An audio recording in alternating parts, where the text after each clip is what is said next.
Most of the times when we talk about any superannuation topics, how to compare super funds, how to grow our super balance, or what is the best super investment option, we are actually only talking about one of the two phases of super, the accumulation phase. Even if you know there's a pension phase, you probably wouldn't think too much about it as it just seems too far away. But is there any features of this pension phase that we can do something now so that we can build more wealth when we get there? In this video, let's talk about the two phases of super and the pension accounts that we're going to have in 20, 30, or 40 years, depending on your age. My name is Irene. Now, let's jump right in.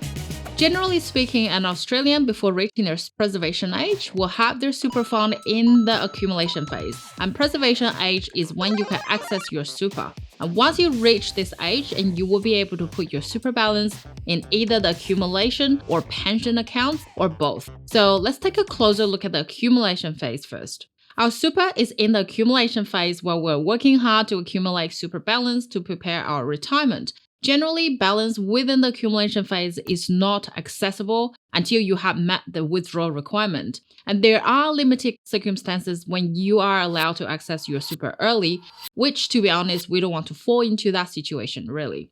So how is super taxed in accumulation phase? And what needs to be taxed? Contributions, investment earnings, and capital gains.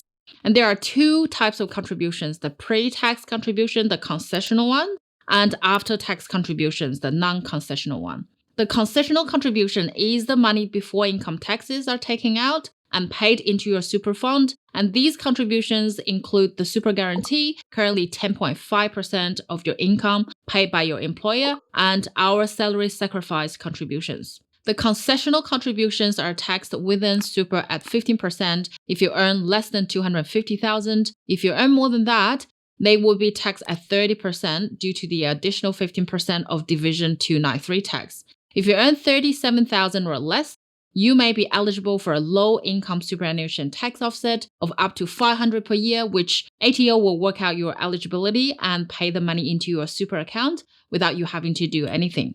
There is a cap on the concessional contributions per year. Currently, is $27,500. Now, investment earnings. Investment earnings are taxed at 15% in accumulation phase, and taxes get deducted by the fund together with any fees before the net earnings are credited to your account. Any realized capital gains are taxed at 15% as well, and this happens when you switch to different investment options, sell shares under a DIY investment option, or roll over to another super fund, or sell properties within self-managed super fund. And we all know that if investments are held under individual names outside of super for longer than 12 months, and there is a 50% discount. And within super, there is 1/3 reduction to capital gains. So that will reduce the capital gain tax held in super to 10%. Okay, that's the accumulation phase that we're mostly familiar with. And there are a couple tips to boost your super balance, which I have talked about in my previous videos. And for pension phase, you can either set up a non-commutable account-based pension or an account-based pension.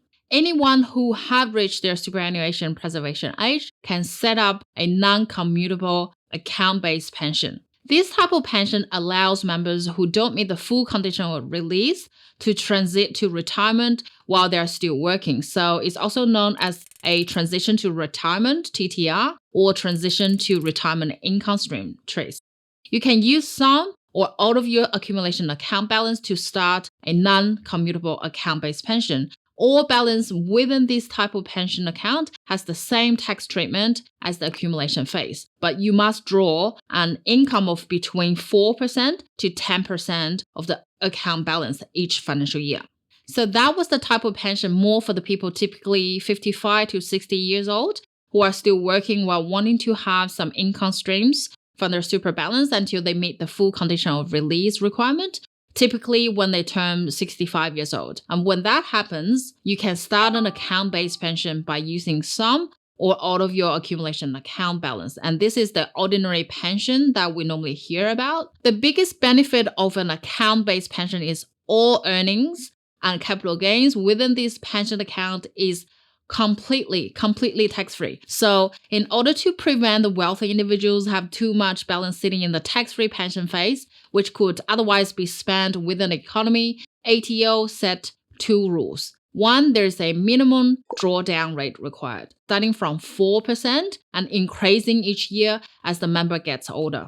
And two, there is a maximum account can be used to set up an account-based pension from accumulation super balance, also known as transfer balance cap, which currently is 1.7 million per person. And any super balance above this transfer balance cap needs to be capped in accumulation phase to pay 15% tax, or there is an additional tax that you need to pay.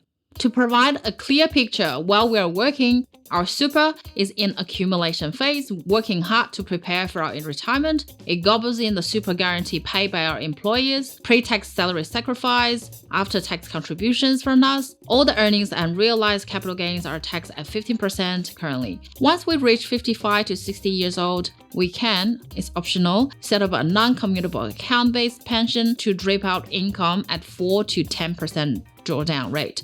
However, any earnings are taxed at 15% still. Once you reach 65 years old, you can set up the ordinary account-based pension, which is completely tax-free.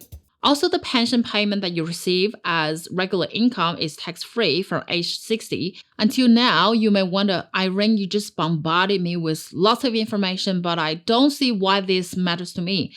Overall, I can't set up the pension account until I reach my super preservation age, right? Although it may seem at your accumulation stage, all you can do is to maximize your super balance, primarily taking advantage of the super's 15% tax rate. However, this is half of the tax advantage of super.